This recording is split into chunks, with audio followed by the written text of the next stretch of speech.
Okay, we are good to go if you want to take it away. Perfect. Well, hello everybody. Thanks for joining us today. My name is Sakari Rogers. I am one of the business development managers here at Certified Indoor Environmental, and joining me today and who will be presenting is Mark Rotaco. For those of you that aren't as familiar with our services, we are a general contractor local to the Portland metro area. We do service Southwest Washington, all of Portland, and down to Salem. And we specialize in mold remediation, asbestos testing and abatement, indoor air quality services as well. For real estate, I would say a majority of what we're doing is attic mold remediation, but we also do service the interiors of homes and crawl spaces. So we've been locally owned and operated since 2011. So this is our 10-year anniversary, which is exciting. And with that, I'm going to go ahead and hand it over to Mark, our managing partner, and he's going to talk all about mold today and the health effects and navigating a transaction when mold's been called out by the home inspector. Well, good afternoon, everybody. We are going to have the ability for you to put questions in the chat. So if those come up, just put them in the chat, and then throughout the presentation, we will also break and review some of those questions. So let me get this slideshow started. And today we're going to talk about mold remediation, and especially when the inspector finds mold. Now, the reason why we started doing these presentations is because we were getting a lot of repair addendums in. The repair addendums were written in such a way that it wasn't protecting the buyers. The verbiage would be common: hire a professional mold remediation contractor to remove the mold in the attic. The problem is there's no such thing in the state of Oregon as a professional mold remediation contractor. Anybody can say that that's what they do, but they don't maybe have any formalized training. Oregon doesn't require any licensing, neither does Washington. And in fact, there's only 3 states that actually require licensing to do mold remediation. Those states would be Texas, Florida, and New York. So everybody else, it isn't required. So anybody can say they're a professional mold remediation contractor. So the second thing we noticed in these repair addendums, which is even more important, there is no verbiage in there to identify the source of the moisture. And if you don't identify the source of the moisture and correct it, well, that mold's going to come back. So simply putting in there, hire a professional mold remediation contractor, really isn't sufficient in order to protect your buyers. So that's how this course came about. And at the end of the course, we're going to give you some information on how to write those repair addendums to protect your buyers. As Sakari said, a little bit about our company. We do a lot of non-destructive mold remediation. You may need some indoor air quality testing and treatment. We also do asbestos testing and abatement, disinfecting services, water mitigation, and on those attics, we do a lot of ventilation corrections. A little bit about myself. That's enough about me. I do have a disclosure here, so simply take a few minutes or a few seconds to read this. It's really for presentation. It's intended for educational purposes only, and it shouldn't replace professional judgment or individual research. So again, today we're going to talk a little bit about what is mold, what causes it to grow, what the health effects of mold are, should mold be tested, what the testing options are, inspection reports, mold remediation guidelines, the home inspection with mold issues, repair addendum, and we'll wrap it up. So I always like to talk about a little bit about the mold facts. Mold's been around for hundreds of thousands of years, so it's really old. And during that period of time, it hasn't changed. Viruses, bacteria, they mutate, they change, but mold basically has stayed the same. They don't mutate like viruses or bacteria does. There's about tens of thousands of different species of mold out there. Some are good, some are bad, but very few are actually toxic. We talk about mold and we see this black mold on the wall. Everyone starts going to that terminology, black toxic mold. Well, usually on the wall, if it's surface mold, that isn't going to be the Stachybotrys, which is what is considered the black toxic mold. Mold needs one thing to grow. You could have viable mold spores. Mold spores are in the air. You're breathing them all the time, and they're basically dormant. They're just waiting for the right conditions to grow. So if you have viable mold spores and you have a food source, it needs one last thing for it to grow. And without this last thing, you'll never have mold growth. And that's moisture. You either need moisture or high humidity. Without that, you'll never have mold growth, even though you have an abundance of mold spores and a food source. Now, when we talk about mold and we talk about it in the environment, there are actually no federal standards for how much mold spores in the air are a health issue, because everybody has sensitivities, everybody has a unique system, kind of like pollen. Some people have allergic reactions to pollens, some people have none at all.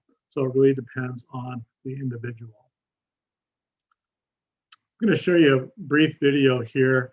I think it's really important to understand if you see some mold on the wall, that mold produces a bloom, which releases those mold spores.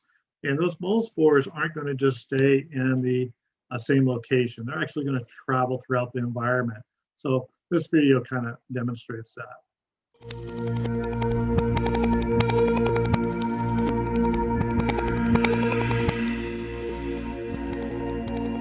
This is Aspergillus under a microscope, and you can just see just the air currents and so forth are just removing this mold spores throughout the environment. Aspergillus is pretty common. We see a lot of that here in the Pacific Northwest, as well as throughout the United States and the world. Mold has what we call a root structure. It's called hyphae. And that hyphae will actually grow into the paint and the wood surfaces, like the attic sheathing. And that hyphae or root structure needs to be removed for proper mold remediation. We'll see in just a second that root structure.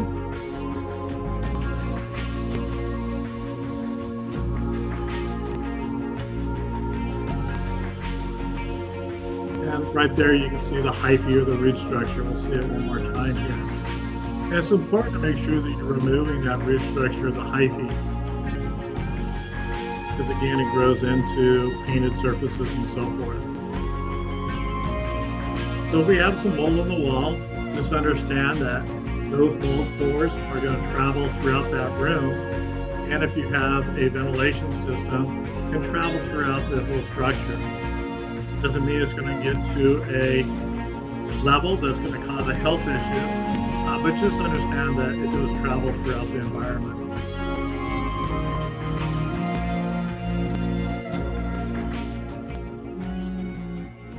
For those of you that would like a copy of this screensaver, just put it in the chat line and we'll make sure you get a copy of that nice screensaver. It's kind of relaxing to watch. So let's talk a little bit about the health effects of mold. If you understand the health effects of mold, you're going to really understand how they came up with the remediation protocols. So most people, when they react to mold, it can be immediate, it can be delayed. Molds actually produce what we call an allergen, very similar to pollen, very similar to pet dander, dust mites. There's a lot of allergen triggers out there. Mold is one of them. And so most people, if they're exposed to mold, it can trigger an allergic reaction. And that may include hay fever-like symptoms like runny nose, red eyes, things of that nature. It can also cause some skin, some other infections, but these really aren't systemic infections in humans. So typically, majority of individuals exposed to mold are going to have an allergic reaction. Once they're removed from that environment or the mold is removed from the structure, those symptoms typically dissipate and go away. Young children, where their lungs aren't fully developed, can have more severe reactions. Same with the elderly and anybody with immune compromised systems can have a effect on mold. There is now a new emphasis on mold remediation when it comes to what we call mycotoxins. Mycotoxins is a chemical that is released by the actual mold, and those mycotoxins can be cancerous or cause cancer. So those are some things that the new level of technology is coming out with. So we're going to see a lot more changes in remediation because of what we call mycotoxins. Should we test for mold? I always get this question, especially in the classes. And the answer is really kind of simple. If you have visible mold, the CDC basically doesn't recommend routine sampling of it. They know that mold, if you have it in a structure, should be removed. And that removal process is the same, whether it's a Stachybotrys type mold or an Aspergillus or Penicillium. So if you have mold, they want you to remove it, and they don't want you to spend money on testing something that should be removed from the structure. According to the EPA, if you have visible mold growth, sampling really is unnecessary. But we get a lot of people that have the black staining up in the attic, and they want to test it. And the reason they want to test it is to see if it's mold. Well, if you have some really nasty black staining up in the attic, more than likely it's mold. And because it's mold, it needs to be removed from the structure. Sometimes people will say, I need to know what type it is, for health reasons. Not really. Maybe if you have some underlying health issues, you might want to do that, but not as a general course would you need to test for it. So CDC, visible mold, don't need to test for it, should spend your money on remediation. Now there's always exceptions. Not everything is just black and white. An exception for when we might want to do testing is what I would call post-clearance testing.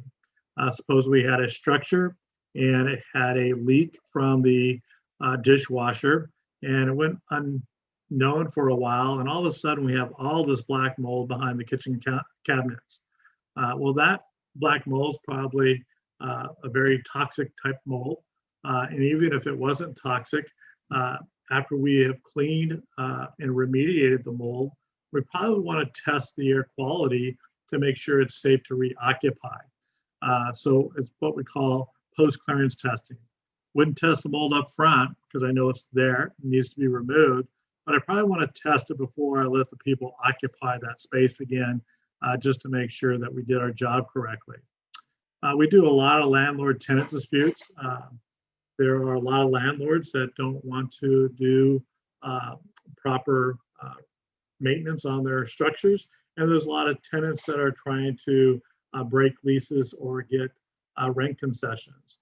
And so they may say that they have a allergen and some mold allergen, and there's a little bit of mold in the bathroom, therefore they want a 3 months rent. So we'll do a lot of testing in that case. So those are the main reasons why we may do mold testing.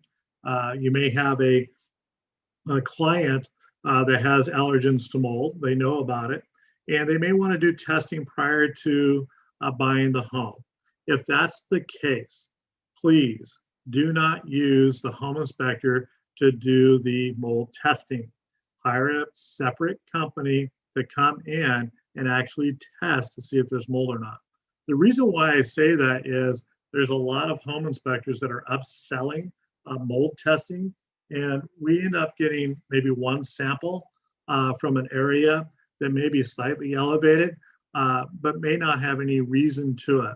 And the home inspector isn't analyzing these results. They just pass them on to the client, and they don't do any reason of why it may or may not be elevated. So you have to repeat those tests anyway.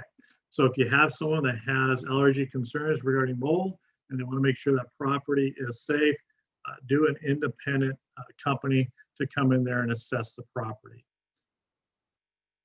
I want to talk a little bit about indoor air quality. What is the best testing option? So there's a few out there. Most common, what we'll Here is what we call spore trap analysis or a tape lift examination. We'll cover those. And there's some other ones, ERMI, home test kits, and then a laser particle counter. So let's go over each one of these. As I said earlier, there's no EPA limits or federal limits of how much mold spores in the air is a health issue.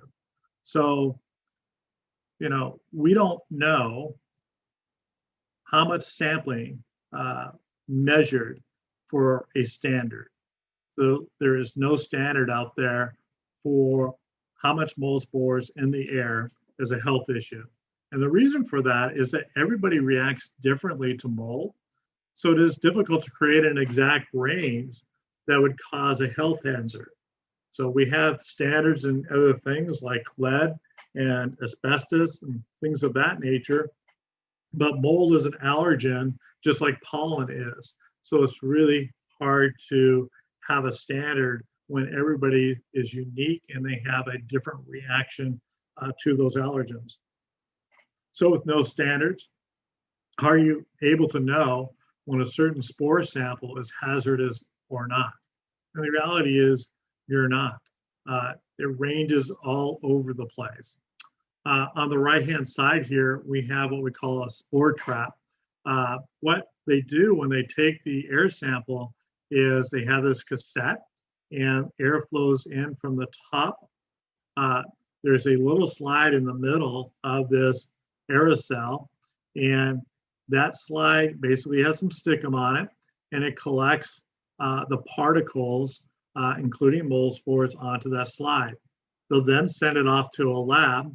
The lab will then take that, open it up, put that slide underneath the microscope, blow it up, and then they'll pay somebody to start counting the number of spores in a certain section of that slide manually. So hopefully you've got somebody that's well rested, their glasses are in focus, and they're doing it at the first of the day rather than the afternoon. So what we've seen, the EPA basically did these spore trap tests. They sent it to a number of labs across the United States, and they've got a huge amount of variance on the accuracy of these tests. So spore trap tests, it's proven to have many errors, cannot properly assess the overall air quality of a building. It's like a tool like anything else. So moisture meter is a tool. This is also a tool to help evaluate to see if there's an underlying issue in the structure. Here is the test report of an aerosol. And how do we read this? There's no chart I can go to say, hey, I've got so many spores of this certain species. Is that a problem? Because there's no standard. So a lot of people will look at the total fungi, and on the left-hand side, we took an outside sample, and we're going to compare that to the inside samples. So the total fungi is 19,000. On the inside, exam 1 is 16, exam 2 is 1,700.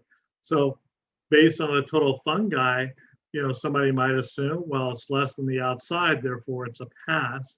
But we really have to dive in a little bit more. We got to look at the individual species.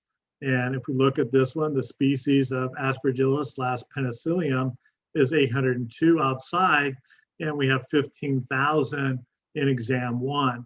So that may give me reason to look a little bit more in depth on that, why that spore count for that species is a little bit higher, even though the overall is lower.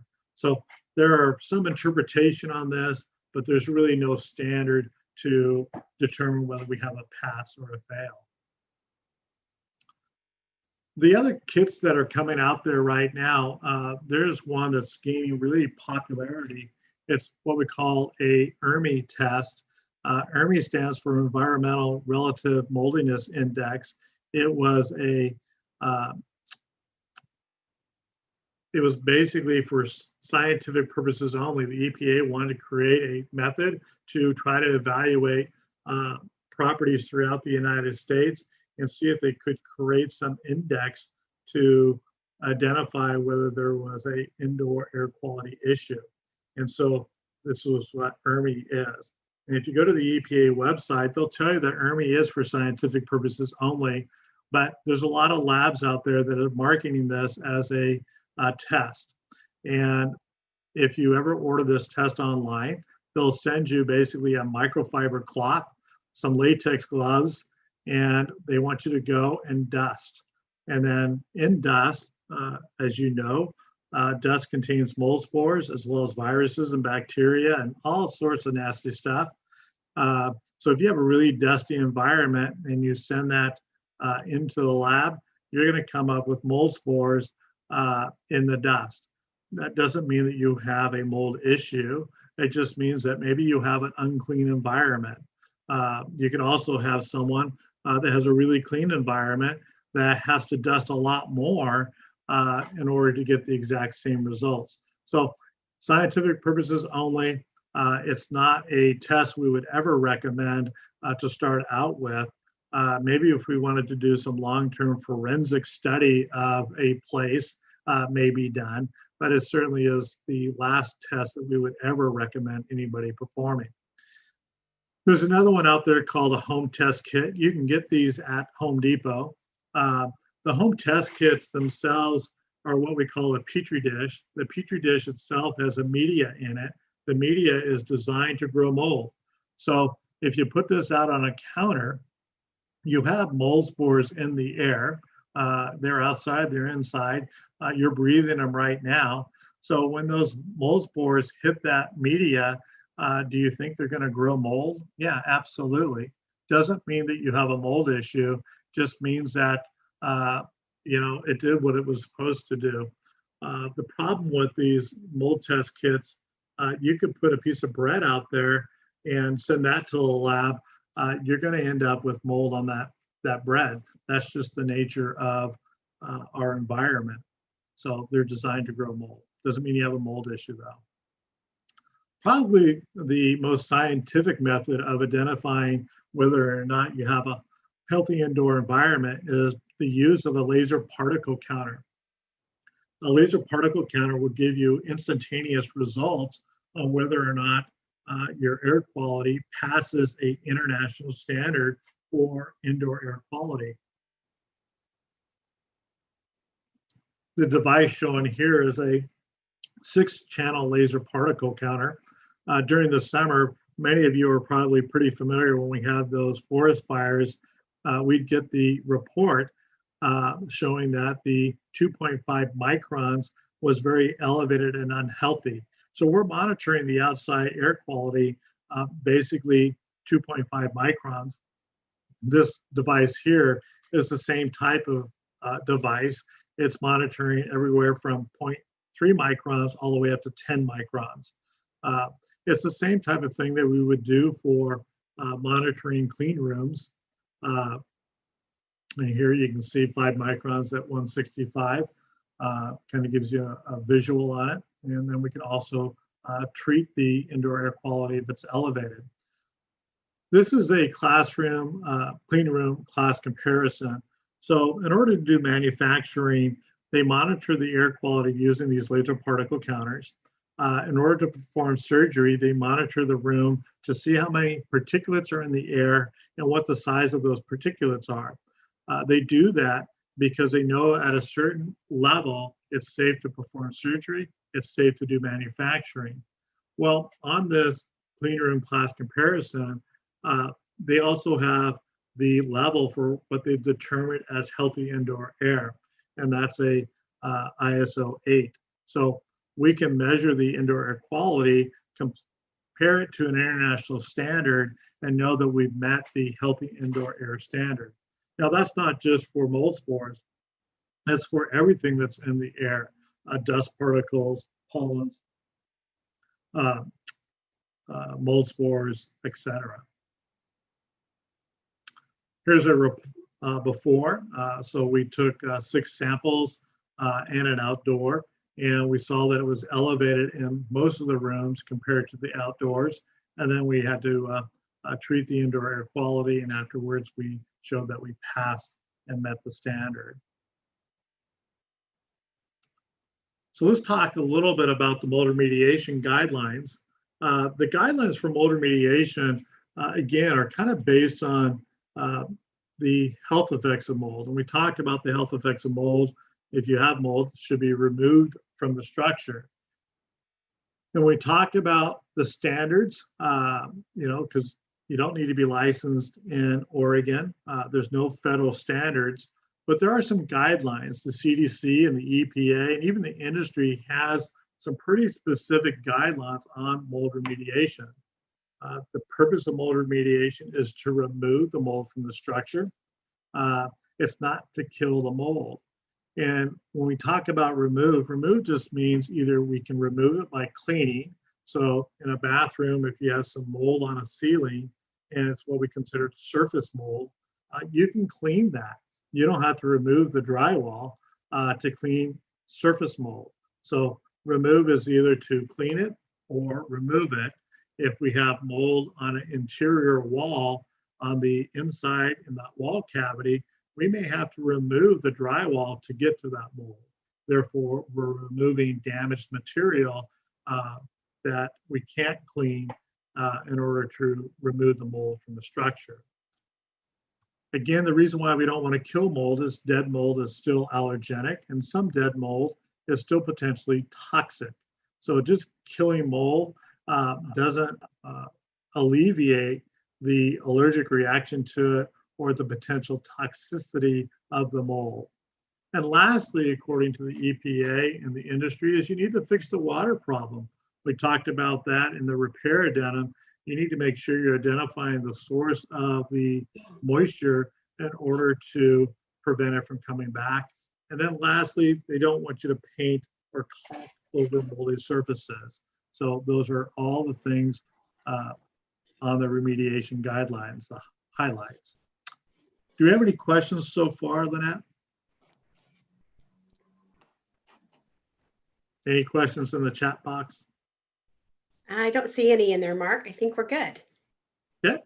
So if you do have any questions as we're going through this, please put them in the chat box and we'll have opportunities to cover those as well as at the end of the presentation. So let's talk about attics for a few minutes here. We do non-destructive mold remediation up in attics, and I'll explain what that is in a few minutes. When we talk about attic mold, that's probably what we see 96% of the time when the home inspector calls out mold. It's normally somewhere up in the attic.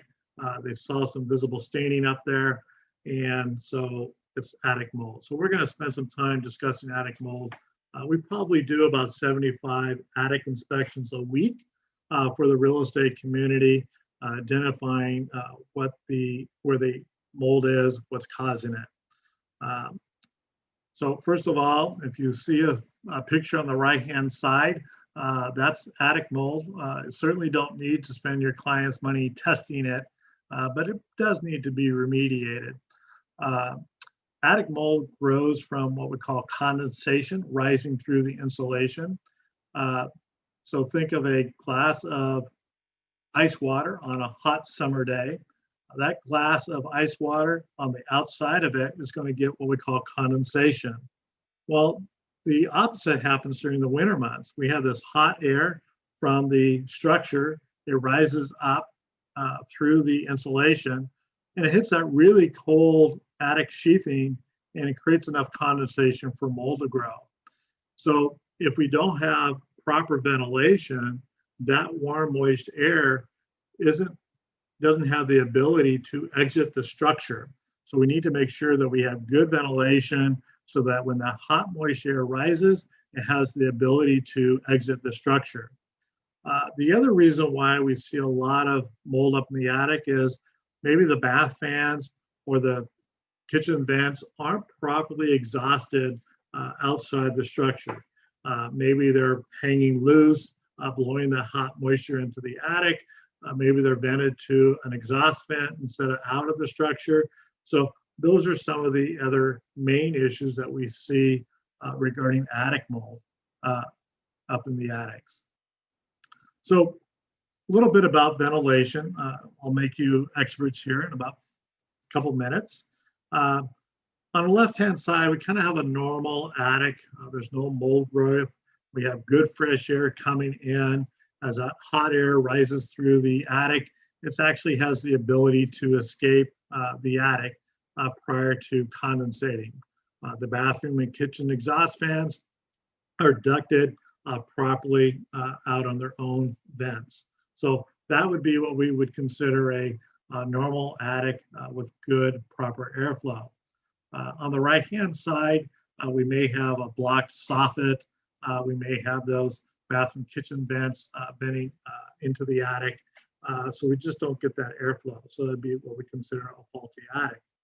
Now, when we look at the attic itself, there is a calculation of how much venting we need to make sure that we have good, proper airflow.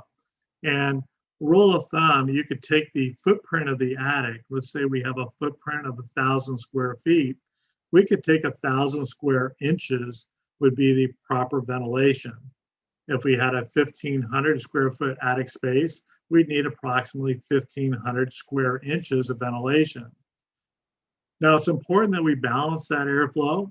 Balance just means we want 50% as intake and 50% as exhaust. So if we go back to the 1,000 square feet and we want it balanced, all that means is we want 500 square inches as intake and 500 inches of exhaust ventilation. Now, every vent out there, the manufacturer has a rating of how much airflow goes through them. The rooftop vents up at the top, the exhaust ones, the plastic ones that you see on the roof, those square ones up there, those will give you 50 square inches of ventilation through them. The metal ones will give you 40 inches of airflow. So if we need 500 inches at exhaust, we need basically 10 of the plastic 50-inch vents. That'll give us 500. Now, the intake vents are a little bit different. When we look at the intake vents, let me go here really quick. These intake vents, the 3 round hole ones that we see up on the left-hand side, if they're not completely painted over and blocked with insulation, they have a rating of about 8 inches. So that's not much airflow. The 2x10 vent there on the right-hand side gives you about 18 inches. And then if we knock that vent out, those blocks out, we can put in this vent screen, and that vent screen will give us about 40 inches of airflow. So going back to needing 500 inches, we need about 12 of those intake vents to balance the airflow. One of the things you don't want to do is mixture different types of exhaust vents. So you don't want to have a power fan and exhaust vents up there because it doesn't properly allow airflow from intake to exhaust.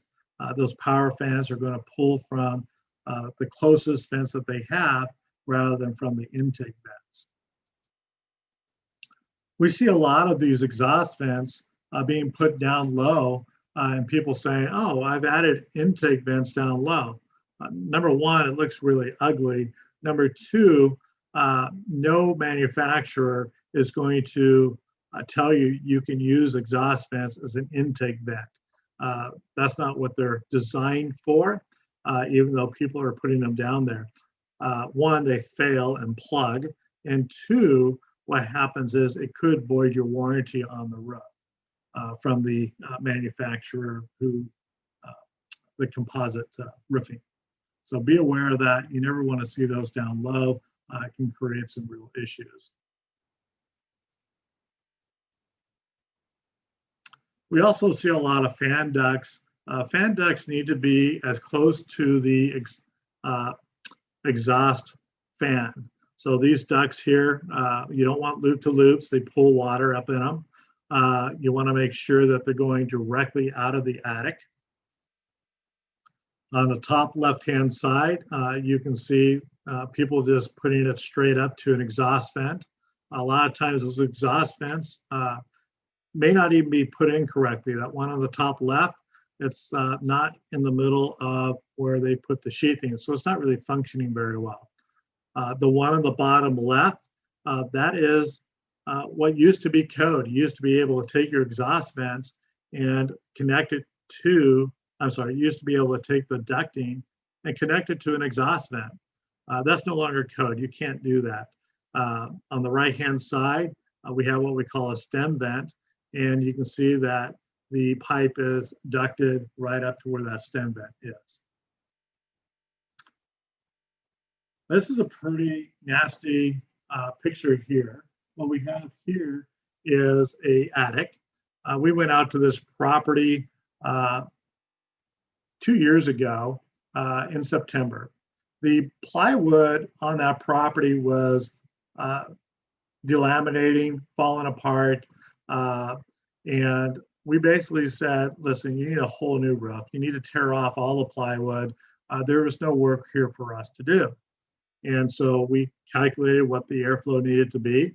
The roofing contractor said that they would correct the ventilation to our standard, and everybody seemed happy. They got a new roof on there. The homeowner went up into their attic in February, and this is what we found. We found this on a brand new roof. So by the time they had a new roof in September to February, this is what that brand new roof looked like. Pretty bad. That's how fast mold can grow up in an attic if you don't take care of the moisture source. We did a calculation for the homeowner. We showed them that the roofer didn't add the vents like they were supposed to, and they didn't even meet code. So the roofer decided to have us fix everything, and we were able to properly remediate this. So there's a couple methods of attic mold removal out there. I call them the sanders and painters. Basically, those methods, the first thing they're going to do is, if you read their process, they're going to kill the mold. Now, killing mold sounds really good until you really understand what they're doing. Anytime somebody says they're going to kill the mold, what they're really doing is they're spraying a commercial pesticide up in your attic to kill the mold. So most homeowners, if they're moving into a new structure, really don't want all of a sudden a commercial pesticide sprayed up there.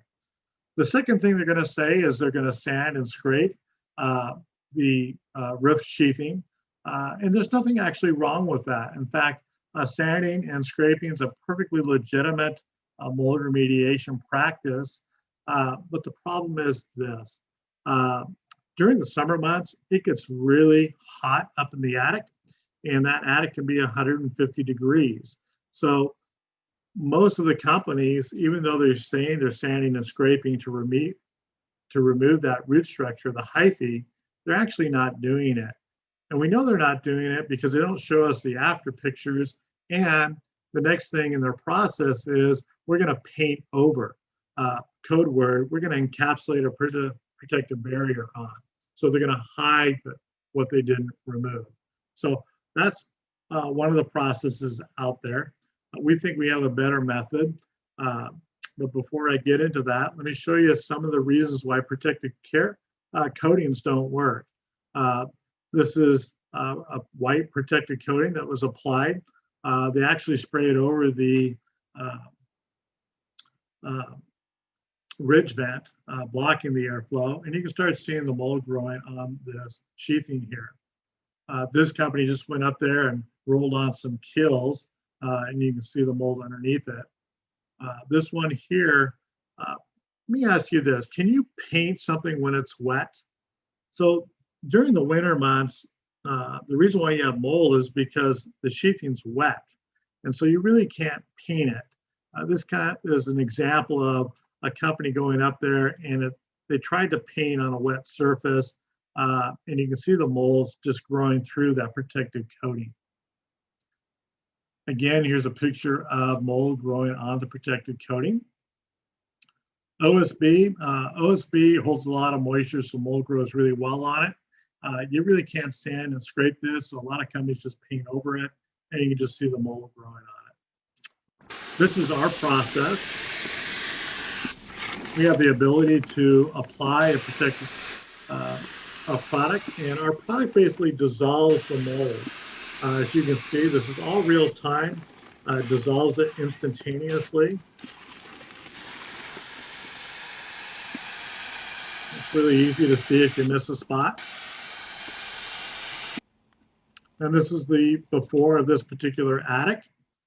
This attic had a ventilation issue. And again, even if we remove the mold, if we don't take care of the ventilation, that mold's going to come back. And you can see here the end result. So it looks like brand new sheathing. Much better than if you had painted over something.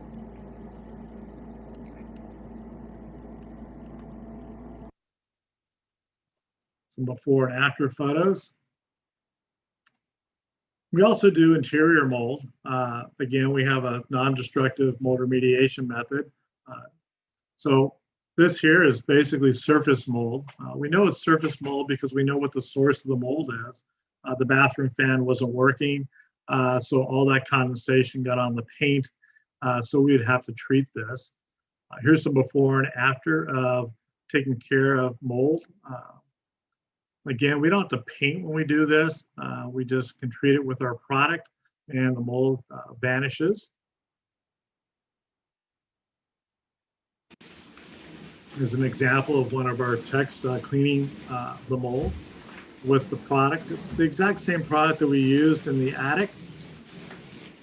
And again, by the time we're done, the mold will be completely gone. Again, it's important when you do any kind of treatment that your product that you're using penetrates deep in to get rid of the root structure also. That's what ours does. Breaks that surface tension, gets in deep, gets rid of that root structure. Now, if we don't fix the moisture source, this mold's going to come back. On this particular one, they had a bath fan that wasn't functioning. Sometimes we do have to do demolition. So we're able to test the drywall, make sure it's not an asbestos containing material. If it is, we can still take care of it because we do asbestos also. So here's some before and afters. One of my favorite stories is we had a realtor called up and they said, "Hey, Mark, got a little bit of mold on some baseboard. Can you bring some of your magic stuff and take care of it? Probably take you about 5 minutes." So what do you think I'm thinking? All right, I'm going right to, all right, mold just doesn't grow. There's got to be a moisture source. So that little bit of mold that they pointed out all of a sudden turned into this. Now, I don't need to test this up front. I know that's mold, but I'm certainly going to have to test it before I let somebody reoccupy that space. So a little bit of mold can turn into a really large challenge. So make sure you're inspecting it and remediating it appropriately. So probably the most important part of this whole presentation is really how to write that repair addendum. The first thing you want to do is make sure that the contractor is to identify the source of moisture that's causing the microbial growth. They need to correct that moisture source and then provide a 5-year warranty against future microbial growth. It's probably the most important thing in the repair addendum. Identify it, correct it, and then give a warranty on it. Contractors to remove the mold from the structure and not paint over the microbial growth with an encapsulant or protective barrier. You don't want someone just to come in and paint over everything. You want it removed, and you want the before and after photos showing that that's been done correctly. And lastly, contractor to provide a ventilation analysis which meets the National Roofing Contractors Association 1x150 ventilation guidelines. Those are the same things I talked to you earlier. Probably the easiest thing to do on your repair addendum is to put in what most of the brokers put in, just simply this.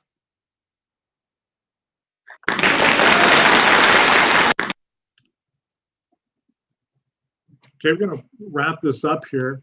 Probably the most important thing is just to know that we're a business partner. We're here for you. We do the non-destructive mold remediation when we can.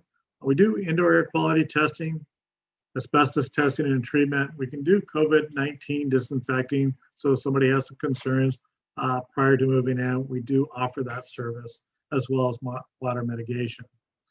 Certified specializes in mold. That's what we do 95% of the time. We're a general contractor. We're licensed, bonded, and insured. We do free inspections on your properties, and usually we're out there within 24 to 48 hours. Most of the time, if it's an attic, we'll give you on-the-spot estimate. You guys can pay out of escrow. We're cost effective. I don't see too many companies that are lower than we are with our processes, but we do price match. So give us an opportunity to price match if you get another bid in. And also, look us up, know who we are. We are very proud of our customer service. We have over 1,000 five-star reviews. You can go to our website, take a look at that. This is our team. And again, we're very proud of our customer service. That ends our presentation. Do we have any other questions there, Lynette? We do. I have a question from Lynn. She's wanting to know what the product is that we use. If you can talk a little bit about that. No, I can't tell them what my product is. No, that's a great question. So the product we have is proprietary. We have a license agreement to use this particular product here in Oregon and Southwest Washington. The product is a bleach-based product. People go, oh, you're just using bleach. No, we have to have an additive to it. Bleach by itself, it's funny, I used to teach classes across the US to remediation contractors, and I always loved asking the questions, does bleach kill mold? And you would get the biggest argument from people in the industry who are supposed to be the professionals on whether bleach kills mold or doesn't kill mold. Simple truth is bleach kills mold. The problem with bleach by itself is that it's a jelly-like substance. And when you apply it to the drywall or the roof sheathing, it just sits there. It doesn't penetrate in to remove the most important thing, that root structure, the hyphae of the mold. So we have an additive to it. That additive breaks that surface tension. It has a anti-corrosive in it, and also has a cleaning portion to it. So that's why you see that product just instantly dissolve that mold, but it's also getting in and removing that root structure. So that's the product we use. Great question. We have another question about our service area, and unfortunately, Rob, we don't service Medford. We cover all of the Portland surrounding area, including Southwest Washington. We have a satellite office in Salem, so we can go down as far as Corvallis, but unfortunately not Medford. Let's see here. Any other questions out there? I think that might be it. Did everybody enjoy the presentation? Oh, I have another question. Do we service the Oregon coast? I think that depends, right, Mark? Yeah, it really does depend. Usually if we're within an hour travel time from the Portland or Salem area, we'll come down there. Okay. And as far as the costs, do you want to talk a little bit about that, or? Yeah, the cost of doing the remediation portions, it's usually about $1.65 a square foot. So that's kind of how you look at it. If it's a bigger project, that can come down a little bit. And then we also do ventilation. Ventilation we do in-house. So the nice thing about that is we can keep costs down because our guys are cross-trained. We don't have to send a separate company out there to do the ventilation in most circumstances.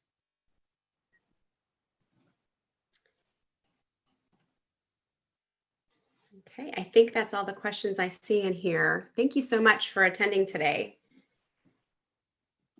Well, thank you, everybody, and have a great rest of the day. I think, Lynette, you're going to send out a packet of information to everybody. Yes, I do have email addresses, it looks like. Once I get those, I can send out a landing page. So you'll have some of the information and references that Mark talked about today will be in that landing page. So also our contact information is there as well. Regarding the slides, much of the information will be in that landing page. If there's something specific you want out of the presentation, feel free to email us and we can get that over to you as well. All right. Thank you, everyone. Have a great day. Thanks, everybody. Stay safe out there.